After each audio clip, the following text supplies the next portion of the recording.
What's up, guys? Welcome back to Newswave. Well, it looks like the talk around the Nintendo Switch 2 continues to accelerate online, with discussions now focusing around features for the device, as well as the potential for Nintendo to reveal it later this month.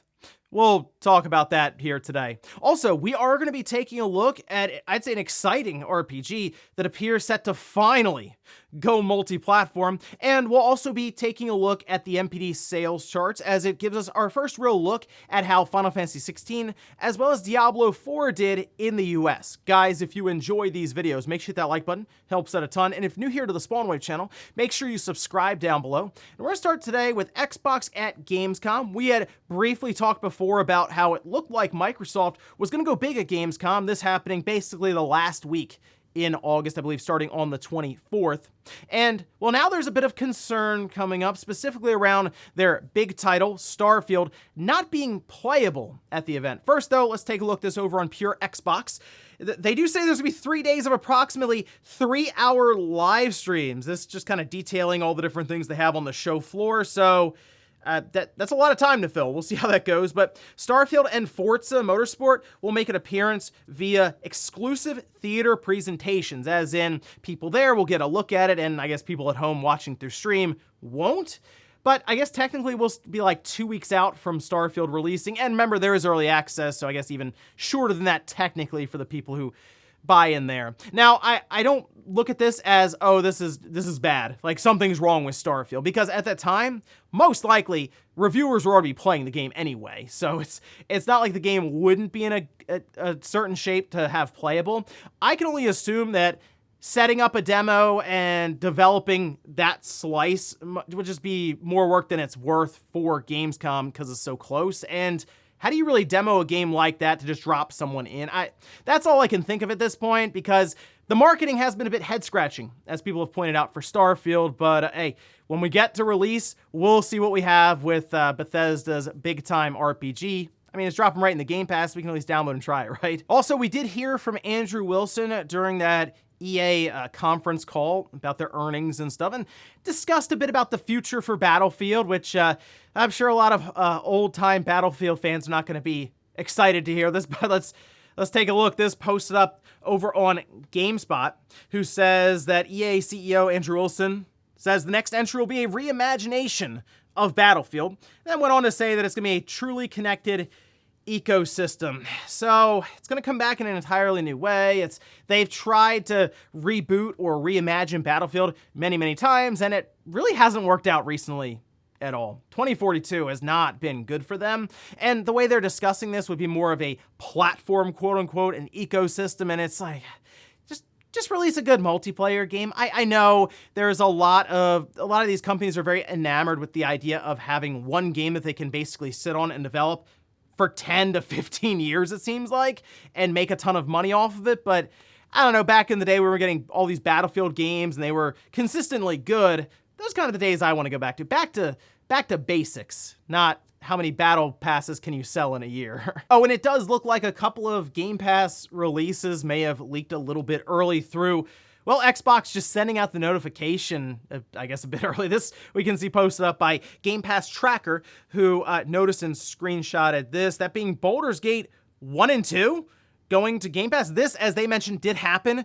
with Shadow Warrior 3, and then I think a few weeks later they announced that it was going into Game Pass, the definitive edition and all this. So Baldur's Gate 1 and 2, I am questioning if that's for console as well as the PC Game Pass, because we will at times see releases that are split. That could be an announcement for specifically the PC or even cloud side along with that. But hey, if it's getting the notification now, probably a couple of weeks out, might even coincide with Gamescom, as I would assume they're going to have some Game Pass drops to go along with some of their coverage. And guys, with some of the quick news out of the way, let's get into the bigger stuff. Let's start right away with the Nintendo Switch 2, or the next-gen Nintendo device, because while we did get the report from VGC and the second half release being corroborated by Eurogamer, we didn't get any specifics necessarily when it comes to the hardware in the system. And I think that's what a lot of people are curious about. What kind of a jump will this be from the current Switch? One that is definitely struggling a bit, we'll say, with even Nintendo's own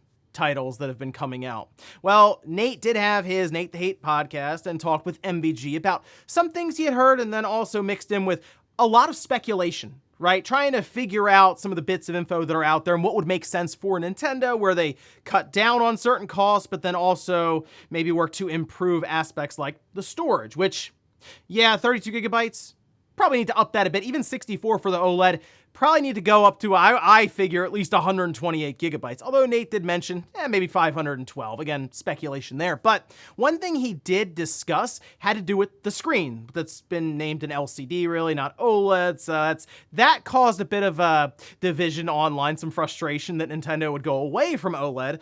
But Nate mentioned through chatter that's been going around and kind of putting some puzzle pieces together that kind of speculating could be an 8-inch screen. And this caused all kinds of things going on online, different forums and message boards and stuff where they were trying to make pictures to kind of show how it would compare to the current system, even the OLED. And yeah, it would actually make that tablet part of the system larger. It's also possible that if you go up to 8-inch screen that it'd probably be 1080p. I feel like if you're Nintendo and OLED itself, specifically the materials going in to create those screens, are just more expensive than if you want LCD, even at 8 inches, you feel like the other thing you could really play up that would make it sting less that it's not an OLED anymore is a jump when it comes to resolution, that from 720p up to 1080p. So while it is good to know that this system appears set to continue that hybrid setup that we have with the current system, I am curious what they might work to do to improve that screen if we're going from OLED to LCD, 8-inch display, maybe higher refresh rate, that'd be kind of cool, and then a 1080p display there. Just possibilities and kind of something to think about as we go along, and of course, how this would affect the form factor of the device. Now, the thing that really picked up online, and it is kind of odd to me, is the possibility that we could be less than a month away from Nintendo revealing it.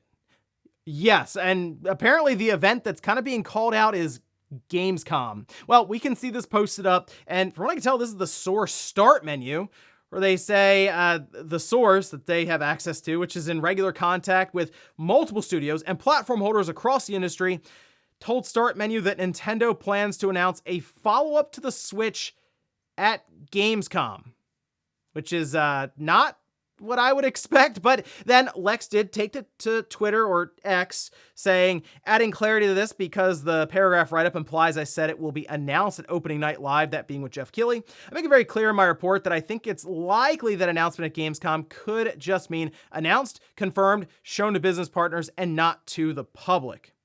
If, say, Nintendo was going to announce this new system, their Switch 2, it would probably be, as they are mentioning here, closed doors, certain key partners that if you meet in person, a lot easier than going through an email chain, as we see things leak out constantly. So if you can get people in a room, NDAs being signed and show it off there, or even really just paperwork and discussions face to face, much easier and much more secure, right? So that is probably the extent I would expect here, and then we wouldn't know anyway. So no, I would not go into Gamescom expecting Nintendo to show us the next system. They're going to have that done on their own time with their own event. And you know what? It probably won't even be a direct. It'll just be an event that they set up that's similar to what they did with the Switch, kind of like a one-time Nintendo presentation thing. And then they just show you the system with games that are set up for like an hour or so. And then we're off to the races for the release and the pricing and all these different things. So no, I wouldn't expect it at Gamescom actually at all. The most I might expect is an indie direct, maybe like a few days before Gamescom or something there. Otherwise though, I would expect Gamescom and Tokyo Game Show to get behind closed doors presentations that we just won't be privy to anyway. So really it doesn't matter too much. Although after Tokyo Game Show and Gamescom, who knows, maybe some stuff just happens to leak out and it's just really coincidental that Nintendo just showed it to a bunch of partners quietly. But hey, we'll see after Gamescom. But no, I wouldn't expect it. I definitely wouldn't put any money down, nothing like that. Just kind of be business as usual at Gamescom, showing off some different games as they head towards their big holiday season. Next up, let's talk about the Wii U and how Nintendo just kind of out of nowhere revived servers for different Wii U titles, Mario Kart 8 and Splatoon. Now, it's kind of interesting because you feel like after about 5 months that these servers were pulled and no one was really asking Nintendo to bring them back, then they would just kind of move along. But no, they decided they were definitely going to bring them back. Anyway, this is a statement that was released by Nintendo. It says, "Please accept our sincere apologies for the extended waiting period," which was 5 months. "If further issues occur which make it difficult to continue supporting online play, we may have to discontinue the online play service for the Wii U games Splatoon and Mario Kart 8 at short notice. Should this occur, please note that offline play would continue to function normally." I mean, yeah, it's okay.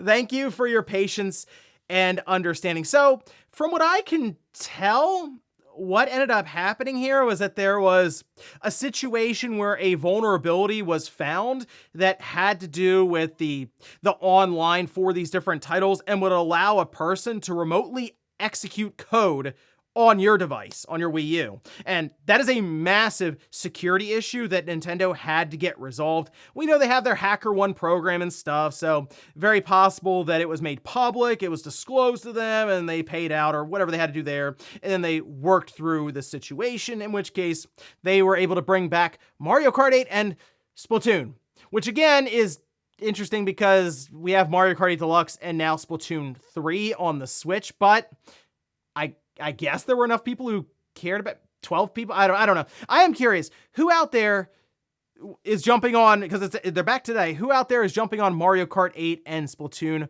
on the Wii U? I'm curious if that community is going to like just kind of pop back up and just continue on, or if they're already onto the Switch after 5 months of downtime. Let me know. Next up, let's talk about an RPG that appears to finally be going multi-platform, and up until this point, it's just been sitting on the Apple Arcade service, which people have told me that the Apple Arcade subscription and the selection of games they have on there are actually pretty decent for the price. It's $5 per month, and you just have access to all these different games, no microtransactions, nothing like that. And I've mentioned I should check it out, maybe do a video on it, and I think I will, just to see what's honestly going on there. But it does appear that one of the games I was incredibly curious to check out is gonna make its way to Steam soon. At least that's based on a SteamDB listing, and this is for Fantasian. We can see this posted up by Wario64, who mentions Fantasian having a listing in SteamDB. And if you look at it, it's kind of set up as a Fantasian playtest, and its last update was August 2nd, so yesterday. And yeah, I mean, you'll see them testing it on different hardware, obviously launching through Steam and all these things. I mean, this game is playable on like an Apple TV 4K or something, so it's not exactly going to be the most demanding title out there. If you're unaware, Fantasian is actually a pretty interesting RPG. It's done by Mistwalker, and Mistwalker is led by the Final Fantasy creator, Hironobu Sakaguchi, and the music for it is great. The part that has always stuck out to me about Fantasian, though, because you can check out like some of the gameplay for combat and exploration, has to be kind of the art and the backdrops and stuff, because what they did is they set up actual like dioramas in real life, took pictures of them, and that's sort of the backdrop that you go through as like your backgrounds and stuff for your character, and it's this very, very unique look that I feel like would really draw me in and want me to see all the different areas. Now, there are still many questions, obviously. When is this game coming out? How much will it cost? And is this just specifically for Steam? I would like to see this game basically go to everything. Hey, if they can get a Game Pass deal, even better, get some money from them, from Xbox. But yeah, try to get it everywhere: Switch, PC, PlayStation, Xbox, and hopefully get a physical copy so someone out there can publish this and get this on a cartridge or a disc or something. It seems like one that would be really fun to collect and have set up in your collection. So exciting stuff. I'm going to keep following up on this one until we eventually, I believe, get that release date, and hopefully, like I said, it's just across the board and everyone can check out what again looks like a very unique looking and playing RPG from the Final Fantasy creator. And in our last bit of news, let's talk about the NPD sales for the month of July in the US. So this would cover Diablo 4 and Final Fantasy 16, as well as any potential increases in hardware sales for the PlayStation 5, the Xbox Series, or the Switch. So let's take a look. This posted up over on Install Base Forum. They did a very good job kind of just organizing all the information, setting up different charts and everything. So I would check that out if you're curious about some of the finer details here. But we can see that the total video game sales up 9% from June of 2022 to June of 2023. The interesting one is that the video game hardware is up 22%. I noticed Matt Piscatella on Twitter kind of referenced the idea of these handheld PC gaming devices really giving a boost to overall hardware sales, as that is kind of an emerging sector in gaming hardware right now. So I wouldn't mind hearing more about that as we go along. It's going to take some time to build up as we see more and more companies jump in, but having like the Steam Deck, the ROG Ally, and others maybe boosting up these sales is kind of interesting to think about there. But if we take a look at the hardware when it comes to the consoles, it does look like the PlayStation 5 was the best selling system. That's both units and dollars for revenue in July. Then the Switch, then the Xbox Series, and the PlayStation 5 continues to lead the way for units and dollars throughout 2023 up until this point. Moving over to the software, we'll go ahead and hit the top 10 with Diablo 4 at number 1. Then we have Final Fantasy 16 at number 2. Street Fighter 6 at 3. The Legend of Zelda Tears of the Kingdom. Again, these are all just the physical carts, as Nintendo does not share digital sales with NPD or Circana or any of that. That's coming in at number 4. Hogwarts Legacy at 5. Call of Duty Modern Warfare 2 at number 6. Hey, we like Call of Duty in the US, what can I say? Star Wars Jedi Survivor actually hanging out in the top 10 still. That's good to see at number 7. MLB The Show 23. Marvel Spider-Man Miles Morales, and then Marvel Spider-Man. So according to NPD and Circana, the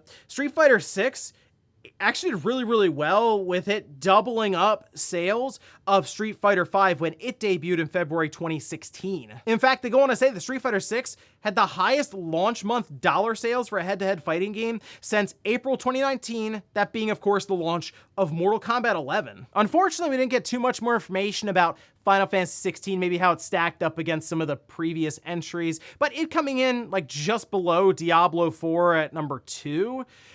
Not too surprising, and it's about where I would expect it. Of course, Final Fantasy 16, we know, just on the PS5. Diablo 4 multi-platform release. So I'm looking at 16 and just saying, okay, that's about right. Isn't blowing me away. Also not really disappointed by it either. And I feel like 16 has a good chance to kind of hang out in that top 10 for the NPDs for the rest of the year, selling alongside of the PS5. And that's kind of what I picture for Final Fantasy 16, is to just accumulate sales over time and eventually end up being this 10 million unit seller for Square, especially as they move to release it on PC and other spots. But Diablo 4, doing what we'd expect, big numbers. And hey, Street Fighter 6, that's pretty good. Doubling up Street Fighter 5, especially for a fighting game, doing that while having to go all the way back to 2019 with Mortal Kombat 11 to hit that same revenue. And before we go to the comment of the day, we're gonna take a look at the poll that I posted up yesterday, where I ask, have you tried out Apple Arcade? Look at this, 81% say no, I've never tried it. 12% say yes, but I'm not a subscriber or subscribe now. And then 6% say yes, I'm subscribed right now. You know, there were a few people who said, hey, it's kind of a one of the better kept secrets, I think someone said, in gaming. And I thought, you know, that's interesting. I probably have to check this out. So I'm thinking in the next week or two, maybe we'll fire up an Apple TV 4K and check it out. I thought about getting like a Mac Mini, but I don't know, a lot of people are going to spend Mac Mini pricing to play Apple Arcade, whereas, I mean, a Apple TV 4K I've seen it on sale at $100 at times. So I think typically it's like $130 or $150 depending on storage size. That might be a bit more, something you can recommend a bit more, I would say, especially if the offering is good for Apple Arcade, but I guess we'll see in a future video. And we'll finish up with the comment of the day, as you're seeing here. This is from President saying, "This is not a joke. I think it would be cool if you did a top 10 treadmill games video. I also game on the treadmill, and I'm curious which games you think are best." All right, so I have played a lot of games on a treadmill, usually walking, and I think it's a great way to actually play games because you can kind of make the activity that's typically boring, which is walking or even running on a treadmill, a lot of fun. In fact, I think it's a great idea to pick out a game and say, I'm only gonna play this when I'm on the treadmill. So if you get to a spot that is really good in the game, story-wise, gameplay-wise, you just say, I'm gonna get on the treadmill for a bit and work on my health while also getting through. Let's see, I played Pokemon on there. That's probably the most recent one I had played all the way through from start to finish. I was just on the treadmill walking a lot playing that. I also beat Tales of Arise on there. I went back and replayed Final Fantasy X. I just like playing 10 every couple of years, and of course it's on the Switch, so it was a bit easier to kind of put the Switch on the treadmill and just sort of walk and play that. Don't play any games where you have to spin around real fast or there's a lot of reflexes. You actually might end up leaning or falling off of the treadmill. I'd stick to slower paced games or just straight up turn-based RPGs. And ladies and gentlemen, that's gonna do it here for Newswave. If you enjoyed this video, guys, hit that like button. If not, hit the dislike. Leave comments down below about everything we talked about here today. Was all the talk really starting to accelerate online around the Switch 2? When do you think we will hear about it from Nintendo? And are you someone who's expecting it at Gamescom for some reason? And then also, what about Fantasian? Apparently, going away from Apple Arcade. Are you interested in picking this one up? Thanks guys for watching, and I'll see you next time.